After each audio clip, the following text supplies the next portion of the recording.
Unit production मैंने आपको पहले बताया था, यूनिट प्रोडक्शन उस पर्टिकुलर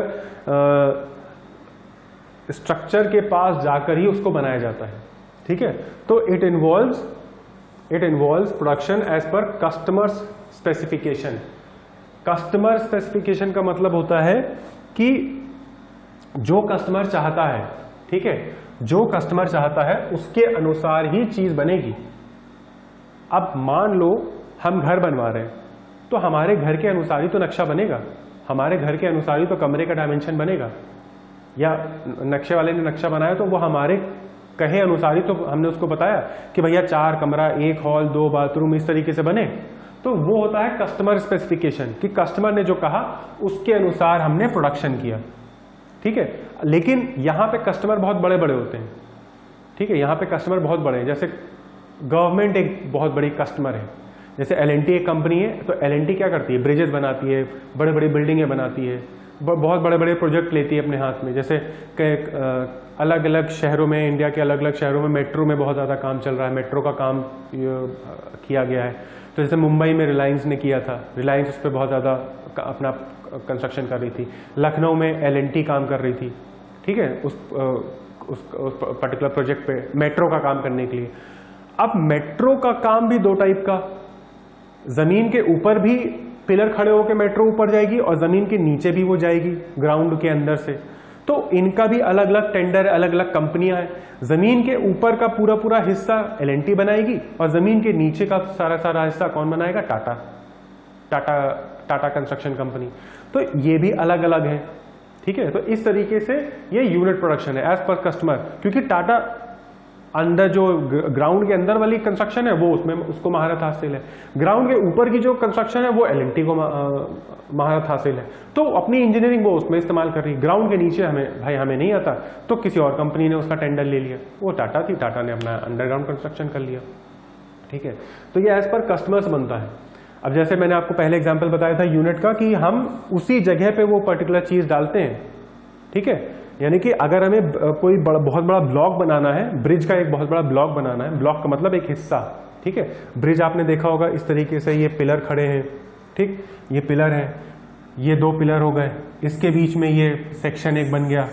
तो ये जो सेक्शन है, ये सेक्शन, अब ये सेक्शन जरूरी थोड़ी ना कि हम किसी और शहर से बनवा के यहाँ ला रहे हो, महंगा पड़ेगा तो हम क्यों लाएंगे, कंस्ट्रक्शन कॉस्ट पड़ेगा। हमारे पास उस तरीके का ट्रक भी होना चाहिए कि वो टनों, ये बहुत भारी होता है, उस तरीके का ट्रक भी हमारे पास हो।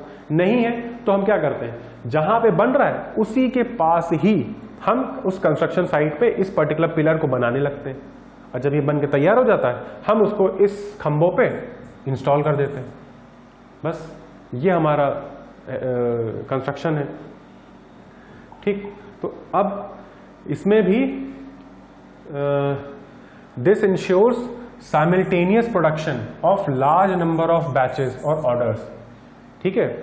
जैसे मैंने आपको इसमें भी बैचेस आगे, बैचेस का मतलब एक पर्टिकुलर वो नंबर, जैसे मैंने आपको कार का दिखाया था ना, कार 4, 8 नीली, ब्लू, ग्रीन कारें थी, तो वो बैचेस थी। इसी तरीके से इसमें भी बैचेस में ही बनेगा, क्योंकि कंस्ट्रक्शन बहुत बड़े लेवल पे, तो इसमें हम बैचेस में ही बना सकते हैं, इसमें मास प्रोडक्शन नहीं कर सकते। जो कस्टमर बोलेगा उसके अनुसार ही काम होगा, ठीक है। तो this ensures simultaneous production. Simultaneous मतलब एक के बाद दूसरा, दूसरे के बाद तीसरा, ये हमारा साइमल्टेनियस प्रोडक्शन है, ठीक है। उसके बाद आता है it is flexible and can be adapted to change in production design and order size. कहीं कहीं पे ब्रिज का आपने साइज देखा होगा, जैसे मैं आपको एक छोटा सा बना के दिखा रहा हूँ। ये ब्रिज है, ठीक है, ये ब्रिज का मिडिल पार्ट है, फिर ब्रिज यहाँ छोटा हो गया, फिर ये ब्रिज ऐसे आ गया, फिर यहाँ छोटा पार्ट हो गया, ब्रिज ऐसे आ गया, फिर ये यहाँ आके ज़मीन से टच कर गया, यहाँ आके ज़मीन से टच कर गया, ठीक है। तो ये आपका पूरा प्रोसेस है, ये ऐसे स्ट्रक्चर रहेगा। तो अब आप देखो, यहाँ पर इसका डिज़ाइन अलग है, यहाँ पर सेक्शन का डिज़ाइन अलग है, यहाँ पर सेक्शन का डिज़ाइन अलग है, और यहाँ पर सेक्शन का डिज़ाइन अलग है। तो दिस इज कॉल्ड फ्लेक्सिबिलिटी। तो यानी कि it is flexible and can be adapted to change, यानी कि हमें एक ही चीज़ को बनाने के लिए एक ही चीज को बनाने के लिए अलग अलग डायमेंशन चाहिए, अलग अलग डायमेंशंस के सेक्शंस चाहिए बनाने के लिए। तो it is flexible and can be adapted to change in product design and order size. तो प्रोडक्ट डिजाइन हमारा क्या है, ये कि यहां पर ये पहला सेक्शन था, ये दूसरा सेक्शन है और ये तीसरा सेक्शन है। तो पहला सेक्शन, दूसरा सेक्शन, तीसरा सेक्शन, ये तीनों के साइज अलग अलग हैं, तो उसके अनुसार ही हमें इसको फ्लेक्सिबल बनाना है। तो ये इंजीनियरिंग हमारी फ्लेक्सिबल होनी चाहिए, ठीक है। इसके बाद हमारा आता है in this products are made to satisfy a specific order. मैंने आपको अभी ये ब्रिज वाला पोर्शन दिखाया था ना, ये ब्रिज वाला पोर्शन है, यहां से लेकर यहां तक जा रहा है। तो एक स्पेसिफिक ऑर्डर को ही ये सेटिस्फाई करेगा, यानी कि ये प्रोडक्ट जो हमारे हैं ये एक स्पेसिफिक ऑर्डर के लिए बनाए जा रहे हैं। ये इंपॉर्टेंट है, क्यों? क्योंकि इसमें हम पहले हर चीज बता देते हैं कि भाई हमें इस पर्टिकुलर डायमेंशन की चीज चाहिए, इस पर्टिकुलर लेंथ की चीज चाहिए।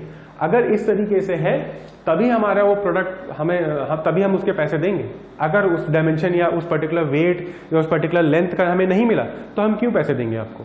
तो इसलिए it is in this products are made to satisfy a specific order, एक पर्टिकुलर ऑर्डर के अनुसार ही बनता है। क्योंकि ये बहुत कम संख्या में बनाया जाता है इसलिए इसमें चेंजेस बहुत होते हैं। जैसे आपने देखा इसमें कि मैंने आपको ये बताया था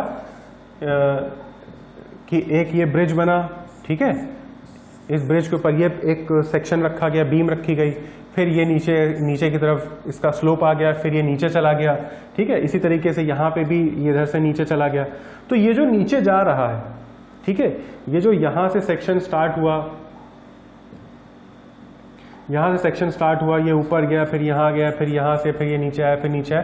तो ये जो सेक्शन है, ठीक है, ये जो सेक्शन है, ये सेक्शन 1, ये सेक्शन 2, ये सेक्शन 3, ये अलग अलग सेक्शन है। और इवन ये जो पिलर है, ये पिलर आप देखोगे, ये P1 पिलर, ये P2 पिलर, ये P3, ये पिलर है, इनकी हाइट भी अलग अलग है। ये H1 हाइट का होगा, ये H2 हाइट का होगा, ठीक है, ये H3 हाइट का होगा। ये उस जगह की जानकारी के अनुसार ही बनाया गया है। ये ऐसा नहीं है कि हमारा मन किया तो हमने लिया 10 मीटर का बड़ा पिलर खड़ा कर दिया या 20 मीटर का पिलर खड़ा कर दिया, भले वहां जगह नहीं थी।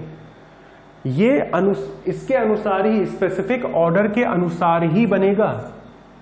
तो उसके लिए हर चीज का अडेप्टेशन यानी कि फ्लेक्सिबिलिटी होनी चाहिए, ताकि जो भी चेंज हो वो उसको अडेप्ट कर सकें, बना सकें, सही से चीजों को कर सकें, ठीक है।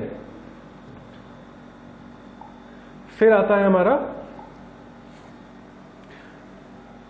Man power should be skilled enough. ये इंपॉर्टेंट है क्योंकि अगर हमारे पास मैन पावर सही नहीं है, जिसको काम करना नहीं आता, उसमें लेबर आते हैं, उसमें इंजीनियर आते हैं, उसमें ठेकेदार आते हैं, उसमें डिजाइनर आते हैं, अगर ये हमारा मैन पावर स्किल्ड नहीं है तो हम कोई भी प्रोडक्ट सही नहीं बना सकते, वो खराब होनी ही होनी है। ये आप पक्का मान के चलिए। इसीलिए क्योंकि ये एक बहुत बड़ा प्रोजेक्ट हो जाता है। जैसे कि आप यहाँ पे आप देख रहे होंगे, ये एक ब्रिज बन रहा है, ठीक है, एक ये पुल बन रहा है पानी के ऊपर। तो यहाँ पे ये सेक्शन है और यहाँ पे ये दूसरा सेक्शन है। अब ये कहीं से कोई सामान आ नहीं रहा है, यहीं पे सामान आता है, यहीं पर ही कंस्ट्रक्शन होता है और इसको ये बना के आगे बढ़ जाता है। इसी तरीके से यहाँ पे भी, यहाँ पे कंस्ट्रक्शन होता है और ये फिर आगे बढ़ जाता है। इस तरीके से ऑन स्पॉट ही इसी को बोलते हैं जॉब या यूनिट प्रोडक्शन। उस पर्टिकुलर जॉब साइट पर ही प्रोडक्शन हो रहा है, बढ़ता जा रहा है धीरे धीरे। तो इसमें बहुत ज्यादा इंपॉर्टेंस होती है मैन पावर की। अगर मैन पावर अच्छा नहीं है और या स्किल्ड नहीं है तो वो डिजायर्ड प्रोडक्ट बना ही नहीं पाएगा, यानी कि जो हमें चाहिए वो बना ही नहीं पाएगा। उसमें वो अपनी पूरी क्षमता भी लगा देगा तब भी नहीं बना पाएगा। और स्किल्ड का मतलब होता है एक्सपीरियंस। स्किल्ड का मतलब एक्सपीरियंस हो उस पर्टिकुलर काम को करने का। आप अपना घर बनवा रहे हो तो आप कोई ऐसा भी इंसान नहीं रखेंगे जो नौसिखिया हो, जिसको काम करना नहीं आता हो, लेकिन उसने कहा सर भैया हम बना देंगे। तो आप क्यों अपना रिसोर्सेज खराब करोगे? आप पकड़ोगे एक ऐसे आदमी को जिसको बहुत अच्छे से काम करना आता हो, जो एक्सपीरियंस हो, जिसने पहले से बहुत सारे 100 घर बना चुका होगा, वो एक्सपीरियंस बंदा होगा। इसीलिए स्किल्ड लेबर की जरूरत होती है, ठीक है, skilled labour, skilled engineer, skilled man power, skilled designer, सबकी जरूरत होती है। तो मैन पावर में सबको आ जाता है। ठीक, इसी तरीके से दूसरा होता है product cost is normally high because of high material and labour cost. जब हम वैरायटी दे देते हैं और उसका नंबर ऑफ प्रोडक्ट कम होते हैं, ठीक है, जैसे मैंने आपको ब्रिज का इस ब्रिज बनाने का आपको बात बताई, तो ब्रिज में जाहिर सी बात है क्वांटिटी बहुत कम है। हम 10 ब्रिज तो बनाएंगे नहीं, एक ही ब्रिज बनाएंगे और वो भी कई सालों में बनेगा। क्वांटिटी कम है पर हमें लगातार बनाना है, इसीलिए प्रोडक्ट कॉस्ट जो होती है वो हाई होती है। ठीक है, क्यों हाई होती है? बिकॉज ऑफ हाई मटीरियल आप समझ सकते हैं इसमें कितना लगता होगा, कितनी ज्यादा सीमेंट, कंक्रीट, क्या क्या लगता होगा इसके अंदर, सरिया, मैनुअल लेबर कितना लगता होगा, इसीलिए इसकी हाई कॉस्ट हो जाती है। और हाई कॉस्ट होती है तो इसका प्रोडक्शन कॉस्ट बढ़ जाता है। और लेबर कॉस्ट, जब बहुत ज्यादा एक्सपीरियंस्ड लेबर होगा तो उसका कॉस्ट भी ज्यादा होगा, क्योंकि उसको एक्सपीरियंस होगा। अगर कोई गलती हो जाती है ऑन स्पॉट तो उसको पता होगा कि ऐसी एक गलती कभी और पहले हो चुकी है, तो उसमें क्या करना चाहिए।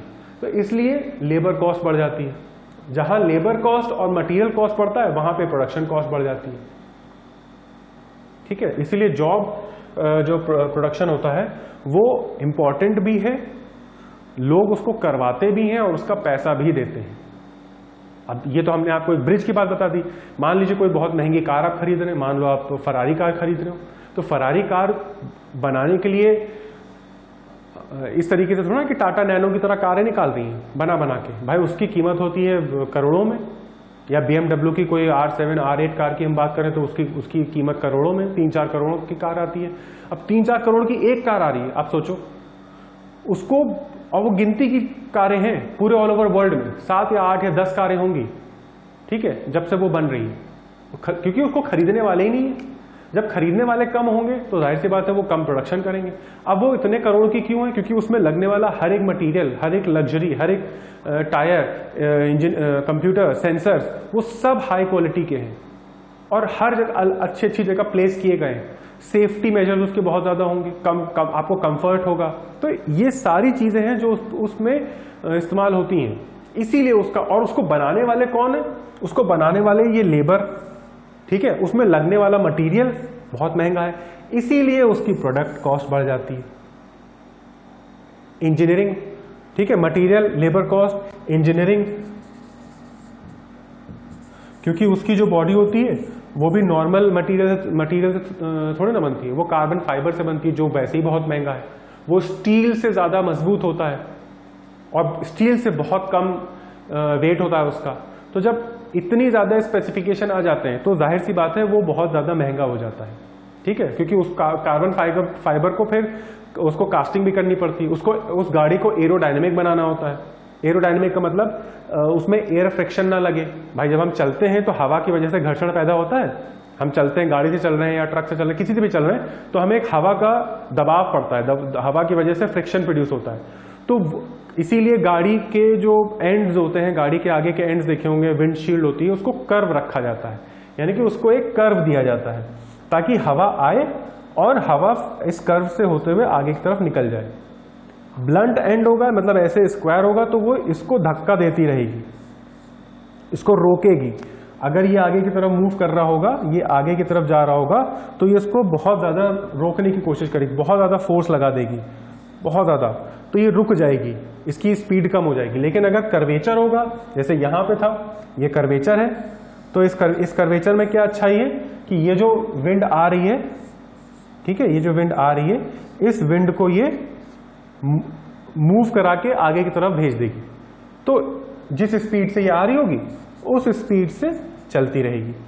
इसमें भी इंजीनियरिंग बहुत लगती है, इसीलिए उसकी जो महंगी कारें होती हैं, स्पोर्ट्स कार होती हैं, वो कार्बन फाइबर से बना जाती है ताकि वो लाइट रहे। लाइट क्यों रहे? लाइट की बात हम आपको बताएं। लाइट इसलिए रहे क्योंकि जितना ज्यादा भार होगा उतना ज्यादा भारी इंजन रखना पड़ेगा, उतना कम उसका एवरेज होगा, क्योंकि भार के अनुसार ही तो पावर प्रोड्यूस करेगा। भार अगर ज्यादा होता चला जाएगा तो वो इंजन के ऊपर दबाव पड़ेगा और वो एवरेज कम देगा। इसीलिए उसको लाइट वेट रखा जाता है कि वो बहुत ज़्यादा, और वेट का एक और नुकसान है कि फ्रिक्शन लगता है, वेट के कारण acceleration due to gravity act करने लगती है बहुत ज़्यादा, तो वेट भी इसमें कहीं ना कहीं मायने रखता है। तो ये तो एक खैर उसकी बात थी, ऑटोमोबाइल की बात थी, तो हम यहाँ पर बात कर रहे हैं इन चीज़ों की, ठीक है। फिर आता है grouping of machine is done on functional basis, that is lathe machine, milling machine या एक्सेट्रा एक्सेट्रा। जैसे मैं आपको एक एग्जांपल बताऊं कि हम जब, जैसे मान लीजिए कोई इंजन पार्ट बन रहा है, ठीक है, या कोई जेट प्लेन का इंजन बन रहा है, तो उस जेट प्लेन में बहुत सारे छोटे छोटे छोटे छोटे छोटे छोटे पार्ट्स लगते हैं, ठीक है, बहुत छोटे छोटे पार्ट्स लगते हैं। उन छोटे छोटे पार्ट्स को बनाने के लिए अलग अलग मशीनरी का इस्तेमाल होता है। लेथ मशीन उसमें से एक है, ठीक है। लेथ मशीन में छोटे छोटे पार्ट्स, नट बोल्ट या बड़ा सा पिस्टन, वो सब बनाया जाता है, ठीक। इसी तरीके से मिलिंग मशीन में भी वही होता है। तो grouping of machine is done on functional basis, यानी कि जो फंक्शन चाहिए उसके अनुसार ही उसका ग्रुपिंग की जाएगी, यानी कि लेथ मशीन रखी जाएगी। अगर हमें बहुत बड़े बड़े पीसेस बनाने हैं, उनको ग्राइंड करना है, उनको उनमें ग्रूव्स बनाने हैं, तो हमें लेथ मशीन को लाइन से रखना पड़ेगा, क्योंकि पहले लेथ मशीन 1 पे वो सेक्शन जाएगा, फिर लेथ मशीन 2 पे वो सेक्शन जाएगा, वहाँ पे ग्रूव्स और उसका होल और छोटा होगा, फिर लेथ मशीन 3 पे जाएगा। ये पूरा प्रोसेस रहेगा, ये इसको बोलते हैं ग्रुपिंग। दिस इज ग्रुपिंग, कि सीक्वेंस में हर चीज रखी गई है। फिर उसके बाद मिलिंग मशीन में जाएगा, ठीक है। तो ये इसको बोलते हैं ग्रुपिंग। और किस पर्पज से रखा जाता है, क्यों रखा जाता है इसको ग्रुपिंग में, ताकि उसका जो उसका फंक्शन होगा उसके फंक्शनल बेसिस पे, ठीक है, उसके फंक्शनल बेसिस पे इसको पूरी तरीके से ग्रुप करके लेथ मशीन को ये हमने आपको एग्जांपल दिया है। बहुत सारी अलग अलग मशीनें भी हो सकती हैं, लेथ मशीन नहीं। वहां पे मान लो पेंट मशीन होगी, मान लो कोई गाड़ी बन रही तो उसमें पेंट लगता होगा, पहले पेंट उसको करते होंगे, तो पहले गाड़ी में अंदर बाहर पेंट कर दिया जाता है, फिर पेंट करने के बाद उसको उसके ऊपर आयंस की कोटिंग की जाती है ताकि उसका पेंट कभी छूटे ना। तो वो एक मशीनरी अलग है। तो इस तरीके से पूरा प्रोसेस चलता है। पहले से एक प्लान बना लिया जाता है कि प्लान के अनुसार पहले उसकी कटिंग की जाएगी, फिर कटिंग करने के बाद उसकी डिजाइन करी जाएगी, डिजाइन करने के बाद उसको आगे भेजा जाएगा जहां पे उसका पेंट होगा, पेंट करने के बाद उसको आयनाइज किया जाएगा, आयनाइज करने के बाद उसको आगे की तरफ दूसरे मशीनिंग पे भेजा जाएगा जहां पे उसके इंजन लगेगा, फिर आगे वाले मशीन पे भेजा शॉप पे जाएगा जहां पे उसके टायर लगेंगे, फिर उसके आगे मशीन पे भेजा जाएगा जहां पे उसकी गद्दियां लगेंगी। ये सारा का सारा प्रोसेस प्लान करा जाता है, जहां पर जिसको हम बोलते हैं ग्रुपिंग, और उसके अनुसार ही हम इस मशीन को सेट करते चले जाते हैं, ठीक है।